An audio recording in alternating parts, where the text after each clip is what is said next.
सबसे पहले भगवान महावीर जी के चरणों में मैं नमन करता हूं। श्रीमद् राजचंद्र जी जिन्होंने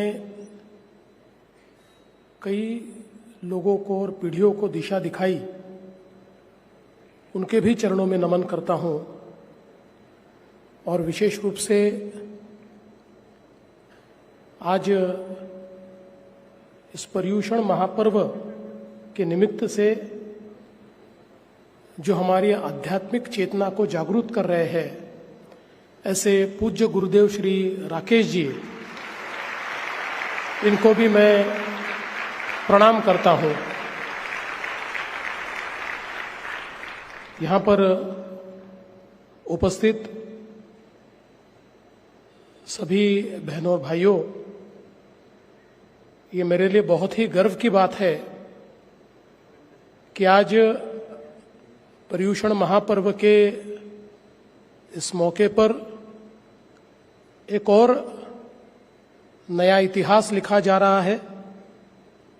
और मुंबई में आज श्रीमद् राजचंद्र जी मिशन की ओर से एक बहुत ही आधुनिक ऐसा प्राणी चिकित्सालय, एनिमल केयर हॉस्पिटल, उसकी नींव रखी गई है। और उसके लिए मुझे आमंत्रित किया गया, इसलिए मैं श्रीमद् राजचंद्र मिशन को और पूज्य गुरुदेव श्री को बहुत बहुत धन्यवाद देता हूं, उनका आभार व्यक्त करता हूं। हम सभी लोग जानते हैं कि हमारी भारतीय संस्कृति ये दुनिया की सबसे पुरानी संस्कृति है। और अब दुनिया भी ये मानती है कि this is the oldest continuous civilization. इससे पहले इतिहास में हमको जो पुरानी सभ्यताएं सिखाई गई, उनके केवल अवशेष जीवित है, वो सभ्यताएं जीवित नहीं है। लेकिन भारतीय सभ्यता उन सभी सभ्यताओं से हजारों वर्ष पूर्व शुरू हुई और आज भी वो अपने उसी स्वरूप में लगातार फल रही है, फूल रही है, विकसित हो रही है। इसका एक कारण है कि हमारी संस्कृति ने कभी भी अध्यात्म का साथ नहीं छोड़ा। हम लोग स्पिरिचुअलिटी में बिलीव करने वाले लोग हैं और इसी स्पिरिचुअलिटी के कारण दुनिया का और हमारा विचार करने का तरीका हमेशा अलग रहा है। हम जानते हैं कि पश्चिमी विचारों में हमेशा एक मंत्र दिया गया, सर्वाइवल ऑफ द फिटेस्ट, जिसमें शक्ति है वो जीता है।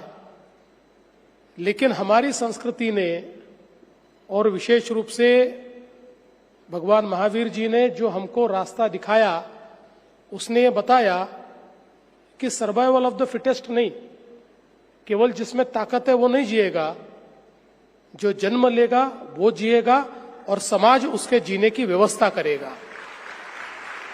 और यही जो हमारा विचार है कि समाज ने केवल अपने लिए नहीं सोचना है, तो समाज ने व्यक्ति, प्राणी, जीव, वनस्पति सभी का विचार करना है और सभी को साथ में लेकर जीना है। ये जो विचार हमारे यहाँ बड़ा हुआ, उसी विचारों के कारण आज भी दुनिया में जब स्पिरिचुअलिटी की बात होती है, अध्यात्म की बात होती है, तो दुनिया को भारत की ओर ही देखना पड़ता है। और श्रीमद् राजचंद्र जी जैसे हमारे संत और विचारक, जिन्होंने इस प्रकार से विचारों का रोपण लोगों में किया, इतने बड़े बड़े नाम जो उनसे प्रेरणा पाने वाले हमको दिखाई देते हैं और कई पीढ़ियां ये उनके विचारों से प्रेरणा पाकर एक सही राह पर चलती हुई हमको दिखाई देती है। और उसी परंपरा को पूज्य गुरुदेव श्री बहुत ही समर्थता के साथ आगे बढ़ा रहे हैं। और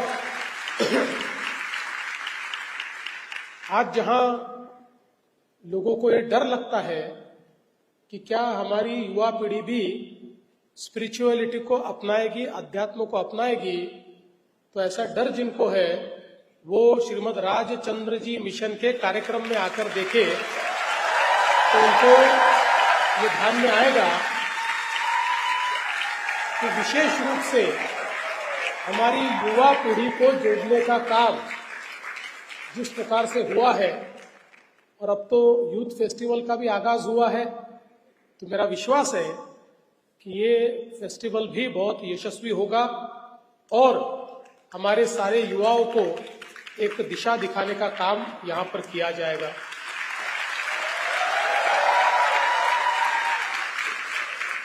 आज मैं इस बात पर बहुत हर्ष व्यक्त करता हूं कि जिस विचार को हमने हमेशा प्रतिपादित किया है, उस विचार में जीव दया, भूत दया, इसके लिए एक बहुत बड़ी जगह है। हम लोग केवल व्यक्ति के लिए नहीं तो संसार के सभी प्राणियों के लिए जीते हैं, और उन्हीं प्राणियों के दुख और दर्द को देखकर ये जो एनिमल केयर हॉस्पिटल शुरू किया जा रहा है, मैं ऐसा मानता हूं कि ये अपने आप में मुंबई को मिला हुआ एक बहुत बड़ा तोहफा है। इसलिए मैं मिशन का बहुत बहुत आभार व्यक्त करता हूं और पूज्य गुरुदेव श्री को यही प्रार्थना करता हूं कि उनका आशीर्वाद इसी प्रकार से हम सभी को मिलता रहे और एक सही रास्ते पर चलने की प्रेरणा वे हमेशा हमें देते रहे। इसी प्रार्थना के साथ इस अच्छे कार्य के लिए आपने मुझे निमंत्रित किया, मैं आपका बहुत बहुत आभार व्यक्त करता हूं। धन्यवाद। जय हिंद, जय महाराष्ट्र। अशाच नवनवीन घडामोडी पाहण्यासाठी आजच आमच्या एस भारत यूट्यूब न्यूज चॅनलला लाईक करा, शेअर करा आणि सबस्क्राईब करा। जोहार।